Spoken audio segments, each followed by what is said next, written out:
नमस्कार, आप देख रहे हैं दैनिक साथी हरियाणा। साथियों, हरियाणा के रेवाड़ी में ससुराल में घुसकर ससुर और साले पर चाकू से जानलेवा हमला करने का आरोपी दामाद अभी भी पुलिस की गिरफ्त से बाहर है, जिसकी गिरफ्तारी के लिए आरोपी की पत्नी ज्योति व उसकी भाभी शुक्रवार को जिला सचिवालय में डीएसपी से मिलने पहुंची। ज्योति ने इस दौरान पुलिस की कार्यप्रणाली पर भी गंभीर सवाल खड़े किए हैं। वहीं जींद निवासी पति से खतरा बताते हुए सुरक्षा मुहैया कराने की भी गुहार लगाई है। ज्योति का आरोप है कि पति 3 दिन पहले गुरुटेक सोसाइटी स्थित घर में घुसकर हमला कर आसानी से फरार हो जाता है। पुलिस आज तक उसको गिरफ्तार नहीं कर पाई है। क्या नाम आपका? ज्योति सोनी।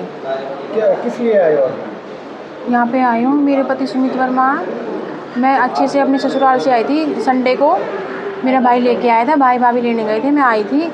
लेकिन मंगलवार को सुबह सुबह मेरे पति सुमित वर्मा हमारे घर रेवाड़ी गुरुटेक में आए और उन्होंने बैल बजाई। मैंने गेट खोला, उन्होंने मेरा गेट खोलते के साथ ही उन्होंने मेरे चक्कू मारा। यहाँ पे ये मार रखा, टाँके आ रखे हैं, 2-3 चक्कू और भी मारे। फिर मेरे भाभी आ गई, भाभी आई तो भाभी को हाथ पे चक्कू मारा। फिर भाभी ने शोर मचाया, बुलाया पापा को। पापा और मेरे भाई नहा रहे थे, मम्मी बाहर बालकनी में थी। फिर पापा को बुलाया हमने, पापा हमारा शोर शराबा सुन के आए तो मेरे पापा के आते यहाँ पे पेट में चक्कू मारा। पूरा पेट में चक्कू मारने के बाद जानलेवा हमला किया। आईसीयू में है मेरे पापा और भाई। फिर मेरी भाभी ने मेरे भाई को बुलाया कि जल्दी से जाओ, पापा के ऊपर वार कर रहे हैं। भाभी बुलाने चले गई भैया को। उन्होंने मेरे पति ने मेरे बड़े वाले बेटे को पकड़ लिया और ऐसे दबोच के बोला, उसके ऊपर चक्कू लगा के बोला, आज इसको मारूंगा, पूरे खानदान की जान ले लूँगा और आज तो इसको भी मारूंगा, क्योंकि ये अगर मेरा नहीं है तो तेरा भी नहीं है। मेरे से बोला ये बात। तो उसके बाद मेरे पापा ने बोला नहीं, इसको नहीं मारने देंगे। जैसे मेरे पापा ने, हमने बच्चे को छीनना चाहा, इतने में मेरे भाई आ गए। छीनना चाहा, मेरे पापा के नाड़ पे उन्होंने चाकू से वार कर दिया, जानलेवा हमला किया। फिर मेरे भाई आ गए, मेरे भाई को देखते हुए बोला, आज तो तेरे सारे खानदान को ख़त्म करूँगा। मेरे भाई की छाती में चक्कू से वार कर दिया। छाती में चक्कू मारा, इधर की तरफ चक्कू मारा, गले पे, यहाँ पे नीचे 2-3 जगह चक्कू मारा। फिर मैंने शोर भी मचाया लेकिन किसी ने आवाज़ नहीं सुनी। 112 पे कॉल किया, पुलिस बुलाई, लेकिन फिर उन्होंने क्या किया, अपना ही पापा ने और मम्मी ने उसको जकड़ के पकड़ा। उसने चक्कू निकाला और अपनी बुशट और अपनी बनियान निकाल के पापा को घसीटते हुए सीढ़ियों के रास्ते भागे। हम उसके पीछे पीछे भागे, लेकिन उन्होंने पहले से गाड़ी ऑन रख रखी थी, चालू थी और गेट भी खुला था। बैठ के और सीधा गाड़ी से भाग गए। भागते भागते पापा पीछे पीछे भाग रहे, गेट बंद कर दो, गार्ड से बोले, लेकिन गार्ड ने भी नहीं सुना। लेकिन फिर भी वो भागे तो पापा और मेरे भाई आगे अड़े गाड़ी के, तो उनको गाड़ी से कुचलने की कोशिश करी। मेरे भाई, पापा और भाई झगड़ा किया था, कैसे, क्यों विवाद इस तरह से बढ़ा? आपका परिवार का क्या चल रहा है? कोई पहले नहीं, पहले था, वो ख़त्म हो चुका है। कस्टडी का था वो, 1.5 साल पहले ख़त्म हो गया। कस्टडी का मैटर चल रहा था, मेरे बच्चे की कस्टडी का, वो मेरे फेवर में आ गया था सुप्रीम कोर्ट तक। आपकी जो शादी हुई थी उसका बोली थी, वो तो फिर आप कब से सेपरेट रहने लगे थे?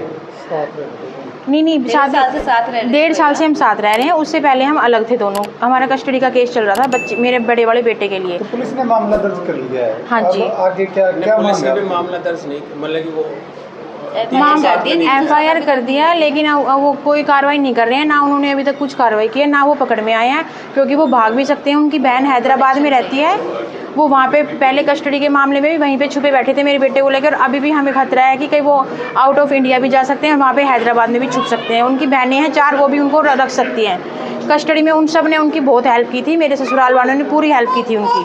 तो अभी सुरक्षा दे रखी है आप लोगों को? नहीं, हमें प्रोटेक्शन चाहिए, हमें खतरा है। हमें कोई सुरक्षा नहीं दी पुलिस ने हमें, ना पुलिस ने कोई कार्रवाई भी नहीं किया पुलिस ने अभी तक। आप ये भी कह रहे हो कि आपको जो है सिंपल मुकदमा दर्ज किया है, हत्या के प्रयास का मुकदमा दर्ज नहीं किया? ना जी, कोई बिल्कुल सिंपल नॉर्मल 180 वाला। डॉक्टर ने बोला था कि जब ऑपरेशन किया था तो दिल दिख रहा था उसका। हाँ, दिल की इतना बड़ा घाव था कि मेरे भाई का दिल भी दिखने लग रहा था घाव में।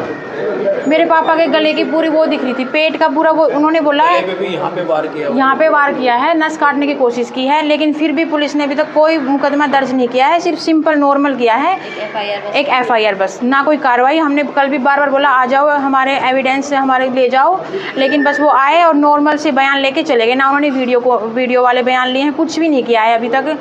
और ना हमें कोई सुरक्षा मिल रही हमें, क्योंकि वो हमारे जो ससुराल वाले हैं वो पैसे वाले हैं, तो हमें ये लग रहा है हमारा केस डिले करवाना चाह रहे हैं। वो बार बार यहाँ पे आके मेरे जेठ और मेरी सास बार बार यहाँ पे आ रहे हैं रेवाड़ी में। वो कभी थाने में जा रहे हैं, कभी कहीं जा रहे हैं, हमारा केस डिले करवा रहे हैं। क्या करेंगे मतलब अगर इनने मुकदमा वैसे दर्ज नहीं किया है तो आगे क्या करेंगे? अब इस मामले में हमें जान उन्होंने का ये खतरा है। धाराएं लगाई है, पढ़ बता दो, बोल दो।